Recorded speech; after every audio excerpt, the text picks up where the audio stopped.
why that group specifically? I know you kind of shared your story, but why that group? I guess it's because that's exactly where my transformation happened at the end of the day. You know, I transformed my health. I lost 7 stone in weight. I overcome alcohol addiction whilst I was losing my dad. And I think grief is a kind of emotion. It's a negative emotion that we're facing. And usually with a negative emotion, our brains, like we said at the start of the podcast, they want us to go to something quick to get us out of that mood that we're in. And grief is similar because, you know, whether you're coming home from work stressed out or whether you're dealing with a loss of a loved one, they're obviously different emotions, but both of those emotions are going to make you want to self-soothe your pain. So I think where I'm trying to help people is if they are struggling with a loss of a loved one or they have lost a loved one, is that there's a way of, like I said, there's flipping the worst of a negative into the best of a positive. And there was one explanation I gave where I went to see my dad in a care home. It was a week before he died.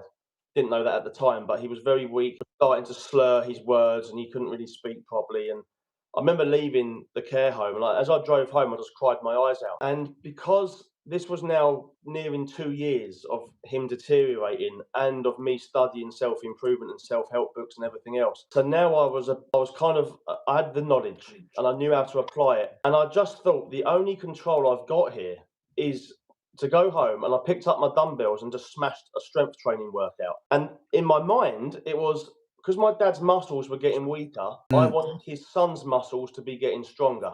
And it was my only fight back against ALS. I thought, if you're going to take my dad's muscles, you're not taking me as well. You're not going to ruin my son's life as well as my dad's life. Yeah. How would my dad feel if he thought, well, MND's killing me, and yet he's watching his son heartbroken, crying, struggling, turning to alcohol, turning to junk food? Well, MND or ALS is now killing his son as well as himself. For And sure. I didn't want my dad feeling that guilt. How would they want you living your life right now if they were watching you? And I think it's actually selfish to suffer in that heartbreak. I know I'm not telling people not to grieve, but I feel like there's a way of taking that grieving, taking that heartbreak and flipping it into the biggest strength that you can possibly make it. Yes.